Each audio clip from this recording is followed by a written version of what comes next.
Hello everyone, and welcome back to the FITTSGH AZ-900 Azure Fundamentals Masterclass. In our previous lesson, we explored authentication and authorization. We learned about authentication answers the question, who are you? While authorization determines what you are allowed to do after you've successfully signed in. But there is another challenge organizations face. Think about the number of applications you use every day. You might sign in to Outlook, Microsoft Teams, OneDrive, SharePoint, the Azure portal, and many other applications.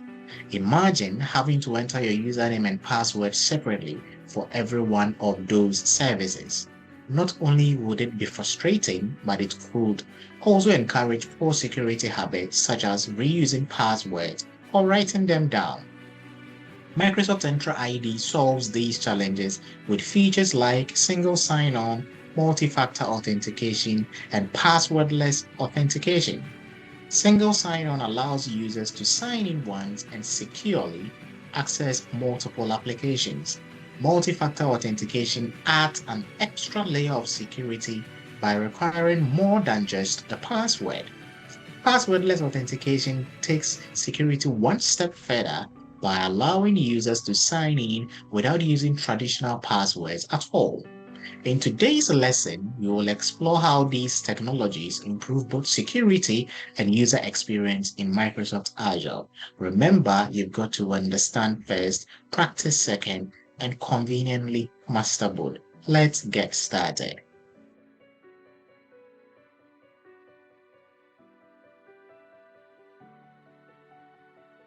Welcome once again to lesson number 27, where we will dive into what single sign-on, multi-factor authentication, and passwordless authentication means.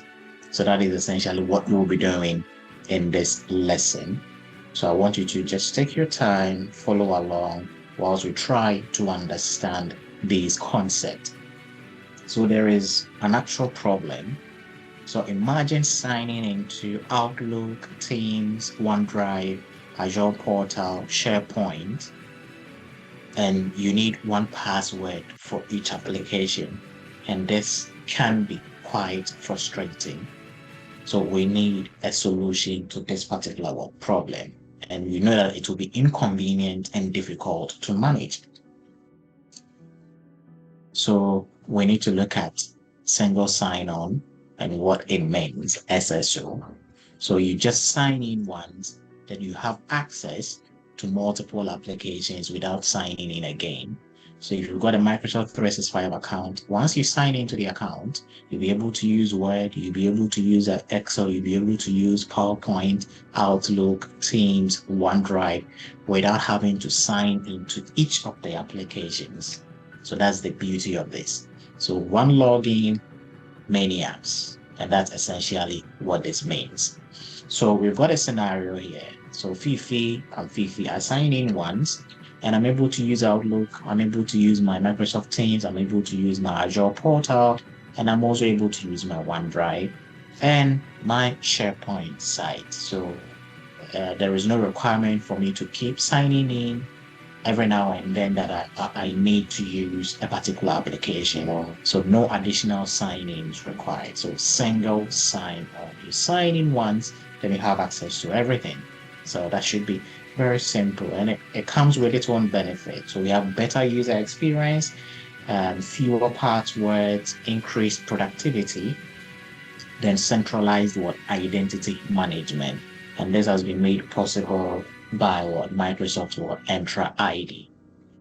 Then there is another layer where we look at multi-factor authentication. So MFA means using two or more verification methods before access is granted.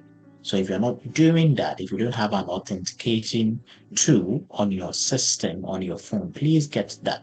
It adds a layer of security. I remember I received a notification from my Microsoft Authenticator app on my phone that someone in Germany is trying to sign into my account and I need to approve it. So I just denied.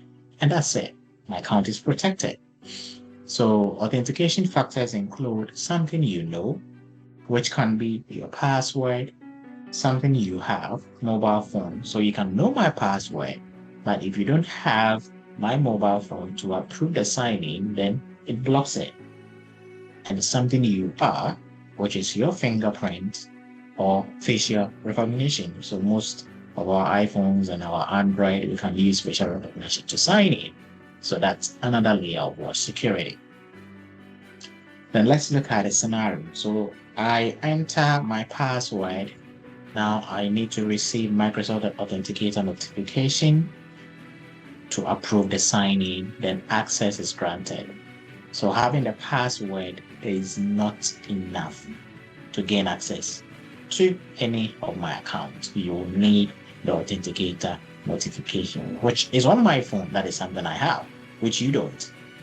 So what is passwordless authentication? And we say that no password required. An example is what Windows Hello. So Windows 11, if you're using Windows 11, we have that feature.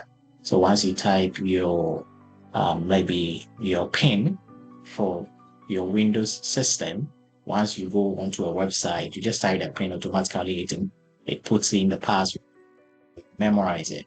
Or you can use what Microsoft Authenticator for passwordless authentication, then maybe a passkey or security key. So these are the ones you need to know. And why passwordless? Better security, faster signing, and reduced phishing attacks. So as simple as ABC and fewer forgotten password. So as an Azure administrator, which I'm hoping you will become, you need to have these in mind and implement it for your organization to secure their resources. So when we are doing a comparison, SSO usually looks at one login for many apps, multi-factor, stronger security, stronger methodology, and passwordless sign-in without passwords. So it's as simple as that.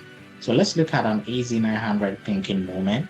FIT wants employees to sign in once and securely access Outlook, Teams, OneDrive, and Azure Portal. Which Microsoft Entra ID feature should they implement? Is a blob story, single sign-on, Azure backup, network security group. So if you're following, then you know that it is what? Single sign-on. Well done. So what have we reinforced today?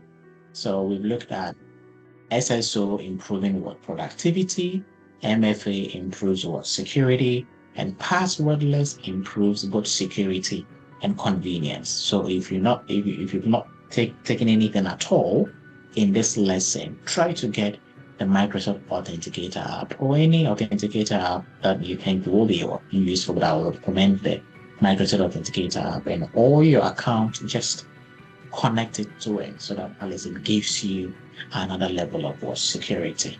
So I want to thank you for staying through our lesson, and I'll catch you in my next lesson.